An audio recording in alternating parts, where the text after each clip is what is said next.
जय श्री राम। राजाधिराज श्री राम या परब्रह्म सच्चिदानंद प्रभु श्री राम, कौन है ये राम? क्यों हम इनका अनुसरण करें?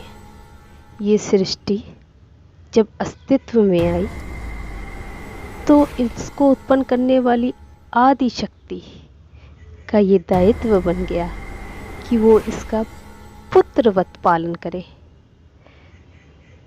माता को अपने सभी शिशु एक समान हैं, तो इसका संतुलन बनाए रखने के लिए उस शक्ति को अवतार लेना पड़ा। विप्रधेनु सुर संत हित लीन मन जो अवतार, निज इच्छा निर्मित तनु माया गुण गोपार। हमारे ग्रंथ बताते हैं कि उसी शक्ति ने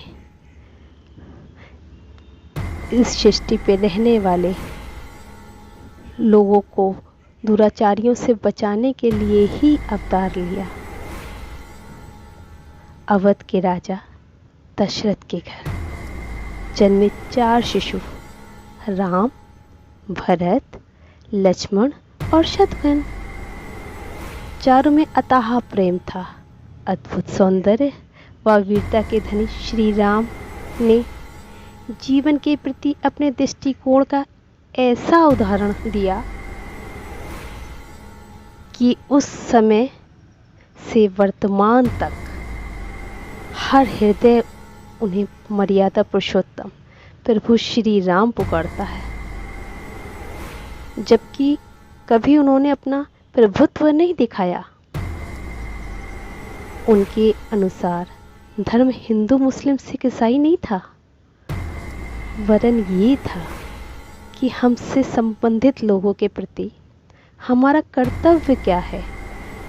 कर्तव्य पथ पे आने वाली समस्याओं को हम कितनी सहजता व प्रसन्नता से झेलते हैं, किसी को दोष ना देते हुए अपना जीवन निर्वाह करते हैं। यही कारण है कि उन्होंने वनवास के बाद भी कभी कैकेयी को दोष नहीं दिया। एक जन्म माता कौशल्या ने उन्हें दिया था, पर वनवासी राम को जन्म देकर माता कैकेयी ने घर घर उनकी पूजा करवा दी। जब जीवन का ये दृष्टिकोण होगा तो स्त्री धन या भूमि के लिए युद्ध नहीं होंगे, वरन प्रेम के लिए होंगे। जैसा राम व भरत के बीच हुआ। भरत जीत गए क्योंकि वनवास में ही राम ने 14 वर्षों बाद अयोध्या का राजा बनना स्वीकार कर लिया, और राम जीत गए क्योंकि उनकी इच्छा अनुसार भरत ने 14 वर्ष अयोध्या का पालन किया। दोनों एक दूसरे को राज समर्पित करते रहे और अपने जीवन का निर्वाह करते रहे। उनकी मर्यादा की पराकाष्ठा थी कि रावण को मारकर सीता को वापस लाए, परंतु सबके सन्मुख अग्नि परीक्षा लेकर उन्होंने सती शिरोमणि बना दिया। सीता तो यूं भी उनकी शक्ति थी, क्या आवश्यकता थी उनको उस अग्नि परीक्षा की? परंतु वो एक मानव जीवन जी रहे थे जिसमें उन्हें स्त्री जात पर उठने वाले हर संकेत को निराधार बताना था। यूं तो हम प्रभु का अंश मात्र भी नहीं छू सकते, परंतु उन्हें आदर्श बनाकर अपने हृदय में बसाकर पुनः राम राज लाने का प्रयास अवश्य कर सकते हैं। अगर हमारा हृदय प्रभु श्री राम को आसन पर बिठाएगा तो हम हमेशा उन्हीं का अनुसरण करेंगे। हम हमेशा मर्यादित रहेंगे, और जब हम स्वयं मर्यादित होंगे तो हमारा समाज सुधरेगा। दूसरों को सुधार पाना आसान नहीं है, परंतु हम अपने लिए स्वयं तो प्रयास कर सकते हैं ना। राम, श्री राम, प्रभु राम, उन्होंने पग पग पर परीक्षाएं दी और उनमें उत्तीर्ण होते गए।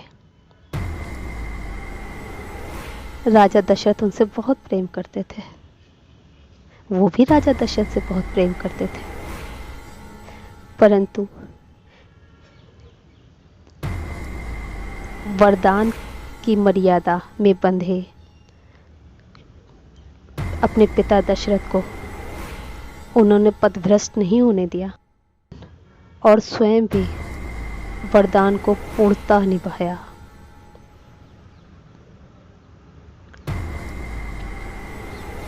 क्या माता कैकेयी उनसे प्रेम नहीं करती थी? बहुत प्रेम करती थी। तो फिर उन्होंने वनवास क्यों दिया?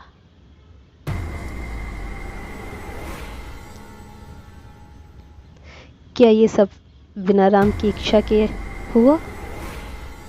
नहीं, श्री राम जानते थे कि माता कौशल्या उन्हें कभी भी वनवास नहीं दे पाएंगी, इसलिए उन्होंने माता कैकेयी से ये कार्य करवाया।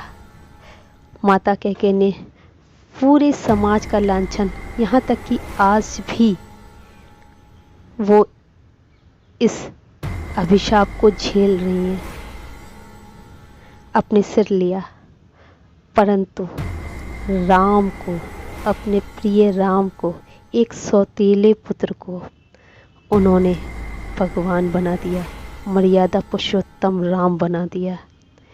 यही है श्री रामचरितमानस की कहानी, जो हम सबको अपनाकर अपने समाज को सुधारना है। जय श्री राम।